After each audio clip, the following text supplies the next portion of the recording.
आज का दिन हम सब के लिए बहुत महत्वपूर्ण दिन है, क्योंकि कल ही वर्ष प्रतिपदा के दिन महर्षि दयानंद जी ने आर्य समाज की स्थापना की थी। आर्य समाज की स्थापना कर कर महर्षि दयानंद ने सालों से सोई हुई इस देश की आत्मा को जागरूक करने का काम किया था। महर्षि दयानंद वो व्यक्ति थे जिन्होंने वेद व्यास के बाद वेदों के उद्धार का काम किया, वेदों को मूल स्वरूप में लाने का काम किया। देश की सांस्कृतिक और बौद्धिक जागरण का जिनने बड़ी तीव्र गति से शुरुआत की, अनेक क्रांतिकारियों के प्रेरणा स्रोत रहे और सबसे बड़ी बात, देश में अनेक सामाजिक सुधारों के वो जनक रहे।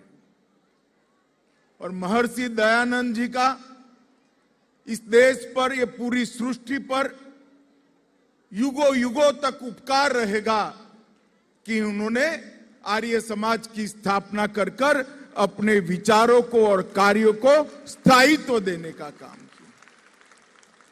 मैं आज इस अवसर पर महर्षि दयानंद को हृदय पूर्वक प्रणाम कर कर मेरी बात की शुरुआत करना चाहता हूं।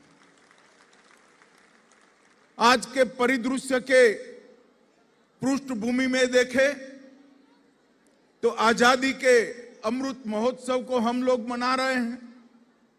महर्षि दयानंद ही थे जिन्होंने पहली बार स्वतंत्रता का उद्घोष करने का काम महर्षि दयानंद। स्वराज, स्वभाषा और स्वधर्म बोलना भी जिस जमाने में पाप था, निर्भीकता के साथ बोलना तो छोड़िए, समग्र भारत के अंदर उसका प्रचार प्रसार कर कर अनेक लोगों को उसके साथ जोड़ने का काम महर्षि दयानंद जी ने किया।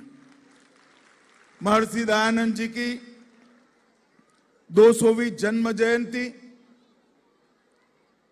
भारत सरकार मोदी जी के नेतृत्व में मनाने का निर्णय कर चुकी है और मोदी जी ने 12 फरवरी को आपके कार्यक्रम में आकर महर्षि दयानंद के विचारों को न केवल देश, पूरी दुनिया के साथ बड़े आत्मविश्वास और सम्मान के साथ रखने का काम किया है। मेरे जैसे व्यक्ति के लिए ये बहुत गर्व की बात है कि ईश्वर ने मुझे इसी भूमि पर जन्म दिलाने का मौका दिया जहां से महर्षि दयानंद आए थे। मेरे जैसे कार्यकर्ता के लिए बहुत गर्व की बात है और मैं आज आर्य समाज के सभी बंधु भगिनियों को कहना चाहता हूं कि नरेंद्र भाई जो देश जागरण का काम कर रहे हैं, इसकी मूल कल्पना सभी लोगों ने महर्षि दयानंद के जीवन से और उनके कर्तृत्व से ही ली है। महर्षि दयानंद ने अंधश्रद्धा से घिरे हुए पूरे देश को झंझोड़ कर जागरूक किया, ढेर सारी कुरीतियों से मुक्त किया। सत्य क्या है वो सत्यार्थ प्रकाश के माध्यम से समग्र जगत के सामने रखने का काम महर्षि दयानंद ने। और महर्षि दयानंद ने अंग्रेजों के शासन के सामने निर्भीकता के साथ ढेर सारे लोगों को क्रांतिवीर बनने का प्रेरणा दिया, आजादी के लिए लड़ने का हौसला दिया।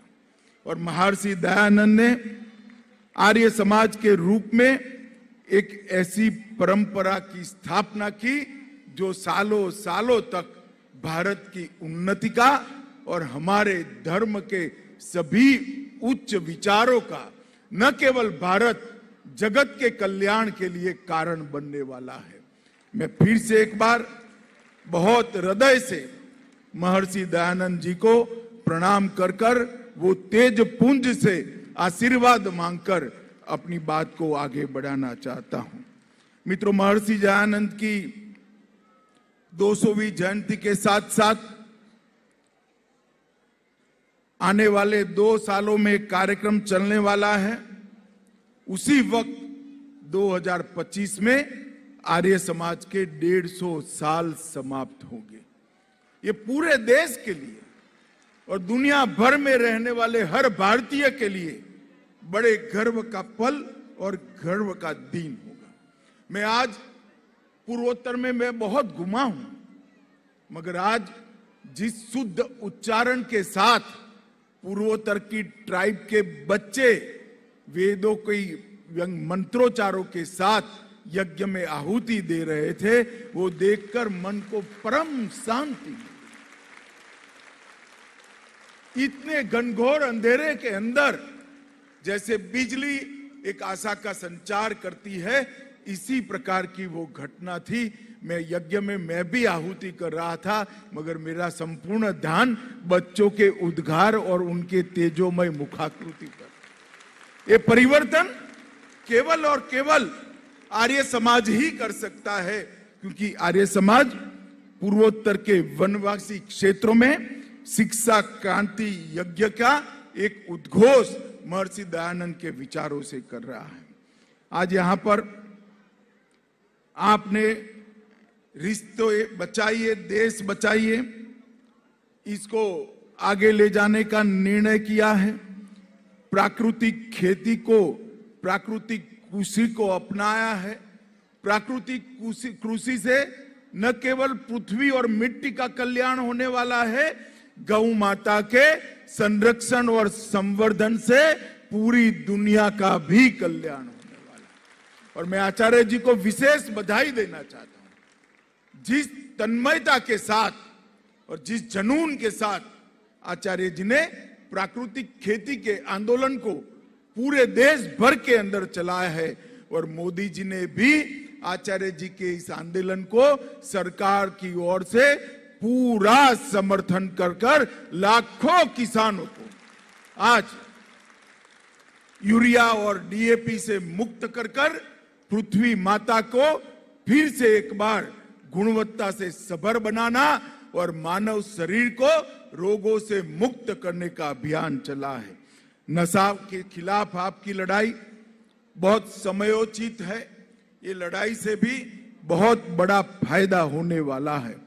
और जनजाति क्षेत्र के अंदर गले लगाइए, दूरी मिटाइए, ये कार्यक्रम आर्य समाज के अलावे और कोई नहीं कर सकता। मित्रों, आर्य समाज के लोग ही कर सकते।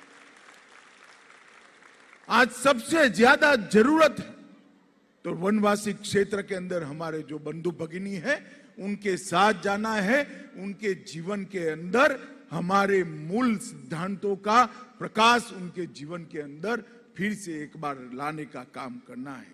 इसको भी आप कर रहे हो। महर्षि दयानंद उस जमाने में पैदा हुए, 18वीं सदी भारत के गुलामी के घनघोर अंधेरी रात्रि की सदी थी। बाल्यकाल में एक छोटी सी घटना से प्रेरणा लेकर एक सत्य की शोध में निकला हुआ बालक महर्षि दयानंद बनकर जब ये विश्व को छोड़ गया, तब अपने पीछे एक महान परंपरा को छोड़। सालों से वेदों के सत्य पर जो मिट्टी जमी थी, एक ही समय में एक ही जीवन के अंदर वो सारी मिट्टी को हटाकर वेदों को फिर से दैदीप्यमान करने का काम महर्षि दयानंद ने किया। स्वदेशी और स्वभाषा, इसका स्वाभिमान पहली बार उस घनघोर रात्रि के अंदर निर्भीकता के साथ रखने का काम महर्षि दयानंद ने किया। वो मानते थे कि वेदों का ज्ञान ही भारत की उन्नति का मूल कारण था और वेद ज्ञान की अनदेखी के कारण ही भारत की अवदशा हुई थी। इसलिए उन्होंने इस वेद के ज्ञान को ही मूल आधार मानते हुए अपना पूरा जीवन जिया और वेदों की और लोटों का मंत्र दिया, जो आज भी ढेर सारे लोगों के लिए प्रेरणा का स्रोत बना हुआ है। दयानंद जी समझ चुके थे कि व्यक्ति कितना भी महान हो, परंतु उसका जीवन सीमित होता है। इसलिए आर्य समाज की 1875 में नींव रखकर उन्होंने हमेशा के लिए अपने विचारों को एक लोगों के सामने जाने की, दीप की लौ जलाने का काम महर्षि दयानंद ने किया।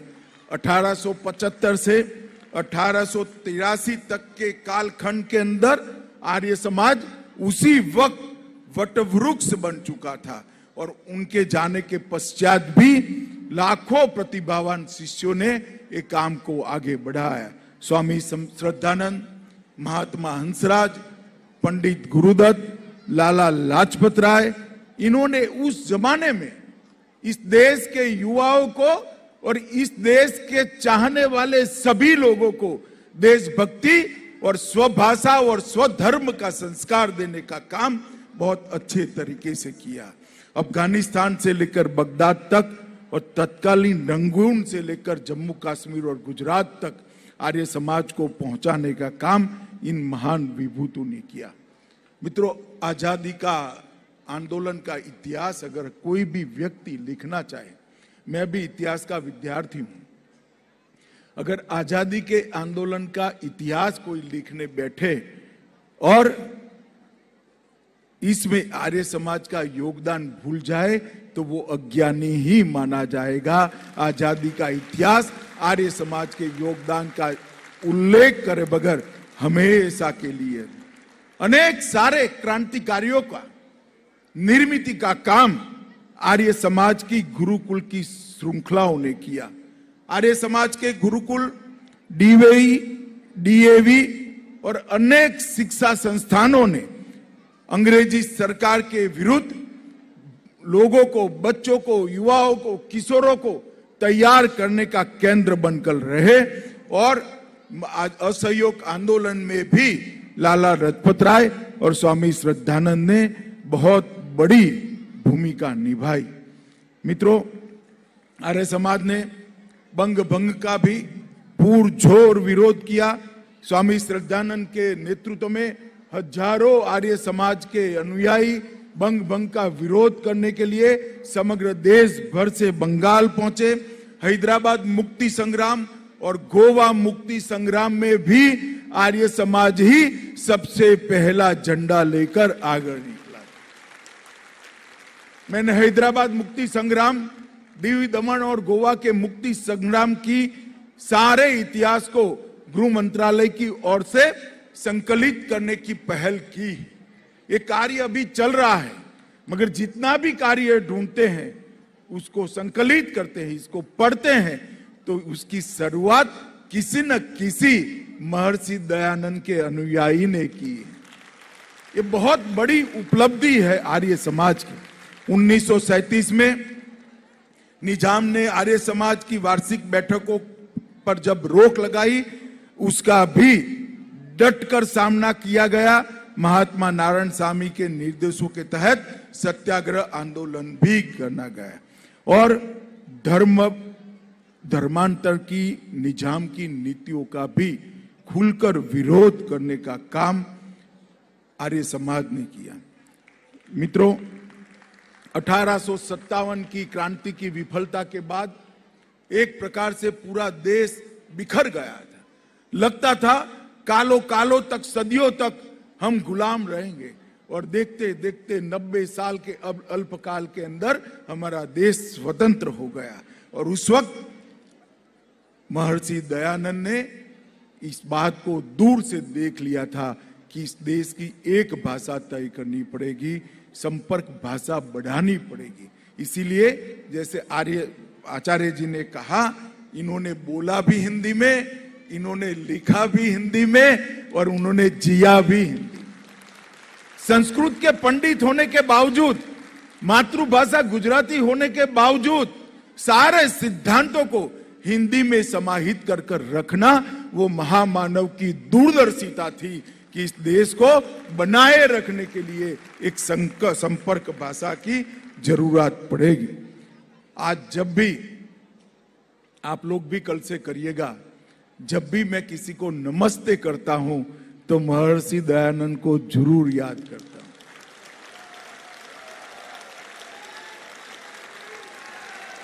महर्षि दयानंद न होते तो हम सब भी हेलो कहते होंगे। आज हम जब नमस्ते कहते हैं, हमेशा याद करिएगा, इस सर्वकालीन एवं संपूर्ण भारतीय अभिवादन महर्षि दयानंद की देन है और इसको भारत ने कभी नहीं। मित्रों, इन्होंने ऋग्वेद के वाक्य को, एक ही परमात्मा को ज्ञानी लोग अनेक नाम से पुकारते हैं। इस वाक्य को नया जीवन देकर पूरे विश्व के अंदर हमारे धर्म की अवधारणा की विशालता को परिचय कराने का काम। हिंदू धर्म के अनुयायी, आर्य समाज के अनुयायी कभी संकुचित हो ही नहीं सकते। हम तो समग्र ब्रह्मांड को अपना मानकर चलने वाले लोग हैं।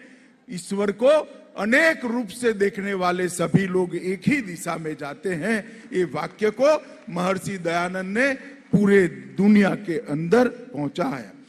महर्षि दयानंद के कहे हुए एक एक वाक्य को उनके अनेक यशस्वी शिष्यों ने इस पर काम किया। डीएवी कॉलेज लाहौर से शिक्षा की क्रांति की नींव रखी। वेद विद्या के केंद्रों, गुरुकुल कांगड़ी जैसे विद्यालयों ने शुरू की। वंचित वर्ग के बच्चों की पाठशालाओं का निर्माण शुरू हुआ। अनाथालय का निर्माण हुआ।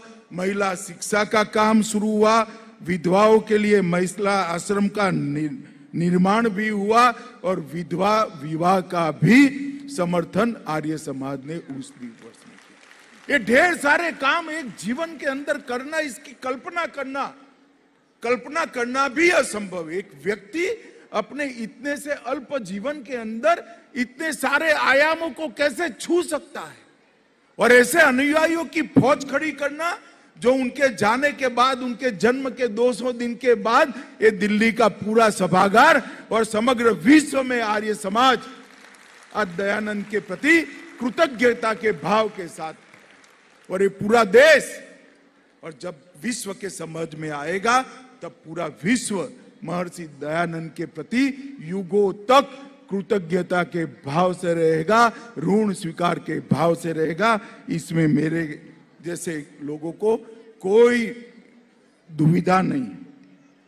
लंबी लंबी समुद्र यात्राएं कर महर्षि के अनुयायियों ने मॉरिशस, फिजी, सूरीनाम, घाना, केन्या अनेक देशों में आर्य समाज की स्थापना की, और आज विश्व के 34 देशों के अंदर आर्य समाज का संगठन वट वृक्ष बनकर यहां पर खड़ा है।